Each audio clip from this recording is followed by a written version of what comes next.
Hey, what's going on, guys? In today's video, I wanted to share 5 tips for you to be able to grow your Amazon business fast. This video is actually inspired by one of my students, Brian, who's in my eBay to Amazon masterclass, and he did over $60,000 his first year. He actually sent me a voice message asking, Steve, how can I grow my business faster? What are the things that you did? What are the parts of the business that you really focused on to grow, going from, doing 50K, to 150 to 300 to 500. Now I've done over 700. I'm close to 800K in sales and going to profit around 180K, probably more by the end of the year. Steve, what were the things that you focused on? What are the things that I should focus on?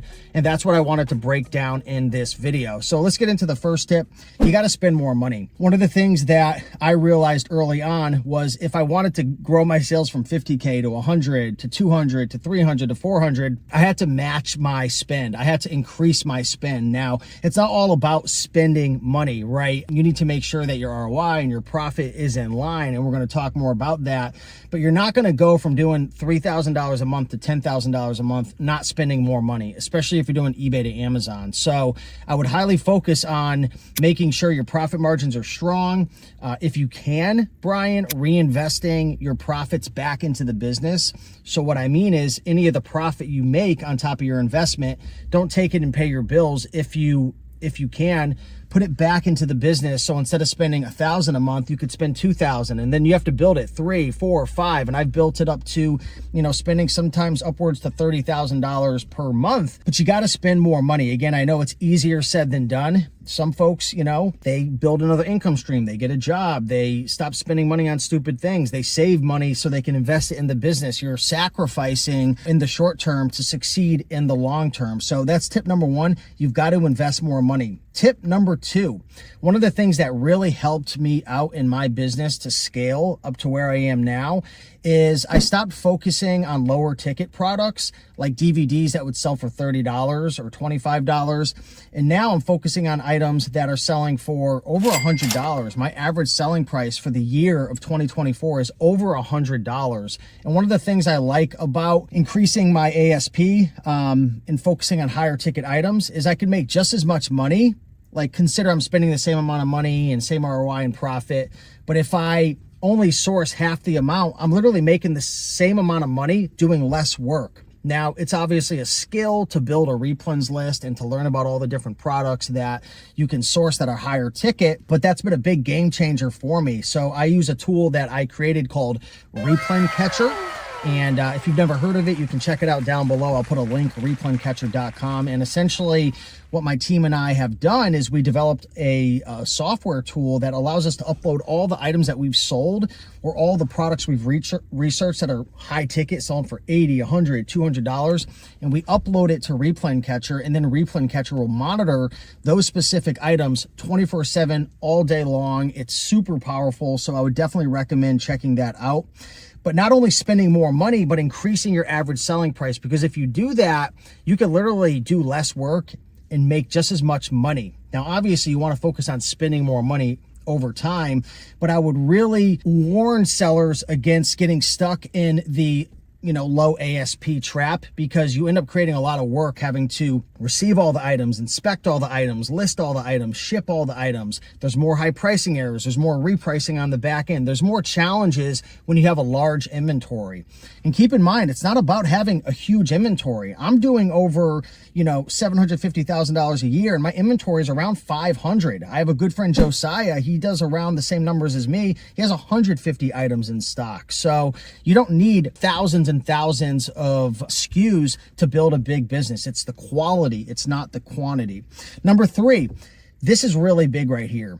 So not only do you want to spend more money and focus on increasing your ASP, but you want to make sure that the products you're flipping have a really good ROI and a profit margin. Because again, you could have 2 sellers. You could have, one seller who has a 70% margin who's selling 1,000 items a month, and another seller who has a 30% margin that's selling 1,000 items a month. And the person, they're both doing the same amount of work, but one seller, his ROI and margin is twice that of the other seller. So he's making double the amount of money. And that's what matters most, is your bottom line. So These two sellers are doing the same amount of work, but one of them is making twice as much because one of the sellers is focusing on quality, not just quantity. Now, this is a process. This is obviously easier said than done, and this might sound obvious to people, but very few people actually take the time to analyze all of their ASINs, analyze all their products that they're selling, and say to themselves, what are the 60% of ASINs that just,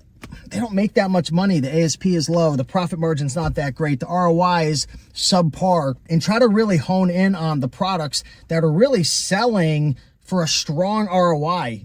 For me, and this comes from real life experience. There was a time when I started where I would focus on 20-25% ROI because I was like, these things are low hanging fruit. They're all over the place. They're easy to source. But the problem was it was a lot of work. And again, back to the example, I had friends who were selling the same amount of products as me, but making 2 to 3 times as much profit because they were focusing on 60, 70, 80% ROI. And a lot of it came from lack of experience. I didn't think that it was possible to source that many products at 50, 70, 80%, but especially when doing eBay to Amazon, especially considering you can snipe auctions, you can make best offers, you could send messages, you could use softwares like Replay Catcher, Flipmine, and find these deals. I mean, they're super abundant. Trust me, this is from experience of doing this for 4 years. The issue is not in finding the products. The issue is in your mindset and setting your standards. Set a standard for increasing your ROI from whatever it is. Brian, if you're at 30% or 35 or 40%, get up to 50, get up to 60, slowly build that up because again, you can make more money doing less work. Okay, so number 1 was spend more money. Number 2, increase your average selling price. Again, that comes from experience and building a replens list. Number 3, improve your ROI and profit. Number 4, this is a really, really big one. Improve your sell-through rate. Okay, so take a look at the products that you're purchasing and selling, and hopefully when you're listing your items, you're creating a custom SKU, so you're tracking what you paid, where you sourced it from, and when you purchased it. So then when you sell the item, you can look back and you can see how long it's taken for it to sell. Take time to analyze the items you're selling and not only ask yourself, was the ROI and profit worth it, but how long did it take to sell? My business really started to take off when I focused on sourcing items that were higher profit and sold quickly. Again, easier said than done, but there's literally thousands and thousands of products out there. Many times we think, I'm going to go for the highest profit. I'm going to source these books that are going to make me a 250% ROI, so on and so forth. And I love books and I have friends who are crushing it with books.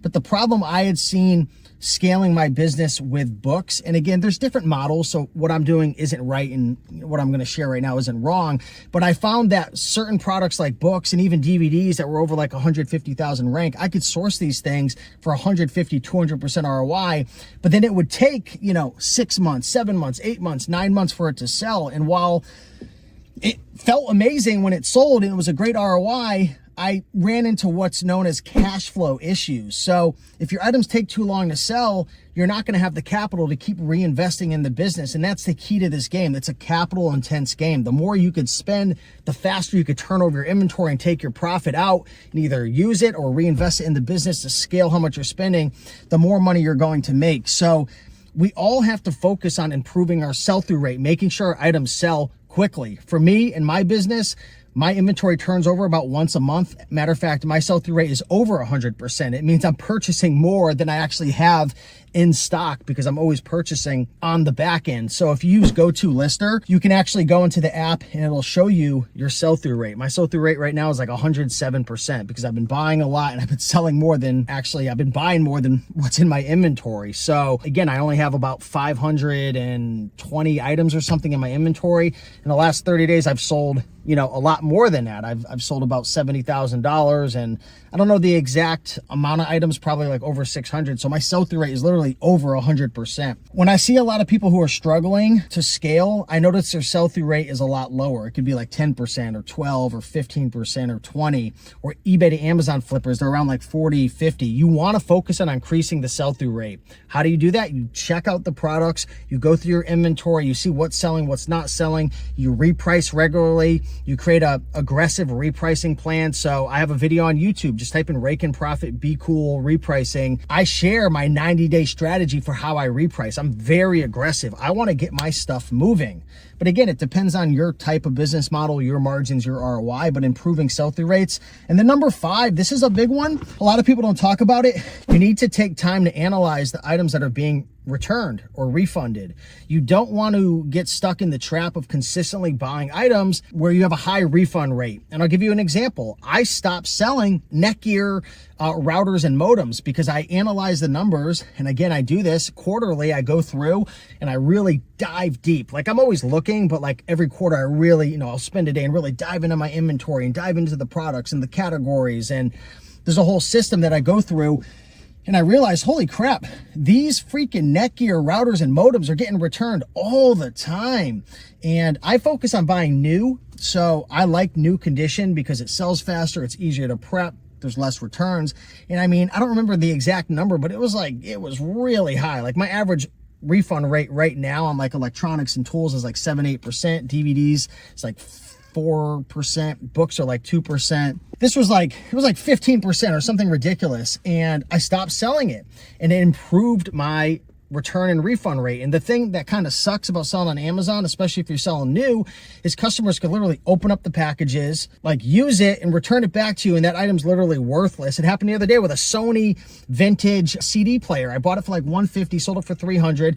Person got it, opened it up, sent it back, and now it's used. It's worth like $15 on eBay. It sucks. But you need to take the time to analyze those products that are causing a lot of problems because those are complete losses a lot of times. Obviously you can, resell them on eBay, or sometimes you could actually resell them, or if they come back in good condition, Amazon will put it back in your inventory. But you've got to take the time to analyze what products are causing problems that are getting returned, products that maybe are risky in terms of IP complaints or counterfeits, so on and so forth, to reduce liability. So those are the 5 things. Like Brian, if you're at 60, you said you did 64,000. If you want to get to 120, 150, 200, if you want to double, triple, quadruple, you got to spend more money. Again, I talked about some of the strategies there. Source more products or increase your average selling price. Check out Replen Catcher.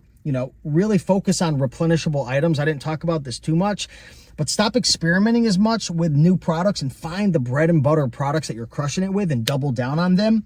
Number 3, improve your ROI and profit margin. If you have a team of virtual assistants like I do, I have a team in the Philippines who do everything from repricing to sourcing to updating my master sheet, working with my prep center, so on and so forth. I mean, it could really help you, but really train them and become a stickler in a sense, like, really get obsessed with making sure your ROI is at a certain thing and check all their sales and make sure, like the items they're purchasing, make sure they're not going below it and making sure you're pricing your items correctly. It's just so important. Improve your ROI and profit.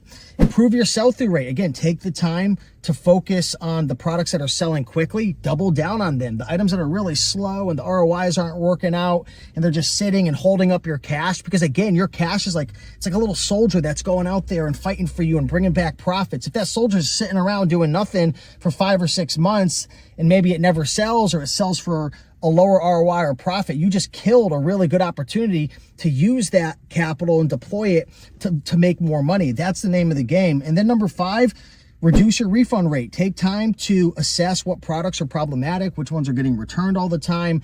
Amazon gives you all these stats and all these metrics. Really dive into it, Google it, or just go into ChatGPT and ask, how do I find my refund rate on specific ASINs within Amazon Seller Central? It'll literally tell you step by step. If you guys aren't using AI right now, it's like you can literally get any question answered. So hopefully this video helped. And again, Brian, thanks for being a part of the eBay to Amazon Masterclass. Hopefully this helped. And anybody who else, is watching this and wants to learn how to start flipping items from eBay to Amazon, or, just start growing an Amazon business, definitely check out the Masterclass. I'll put the link down below and you can check that out, or check out resellingfreedom.com. We also talk about eBay to Amazon in there. It's only $37 a month. We do live coaching calls. We actually have over 100 hours of eBay to Amazon coaching inside of Reselling Freedom. The only thing is Reselling Freedom is not like a step-by-step course for how to do eBay to Amazon. Reselling Freedom, we have have coaching calls. We have 12 plus coaches. We talk about eBay to Amazon and thrifting and library sales and online arbitrage and Amazon influencer.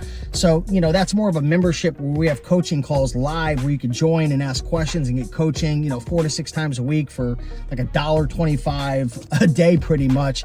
And then the eBay to Amazon Masterclass, that's a step-by-step course, 100 plus videos, walks you through everything step by step. It's a bit more expensive, but obviously it's, you know, it's more tailored towards the specifics of sourcing from eBay and flipping on Amazon step by step. So hopefully that helps. Those are some resources. Appreciate you guys so much. Smash that like button. Appreciate you all. Much love, and I'll see you in the next one. Bye.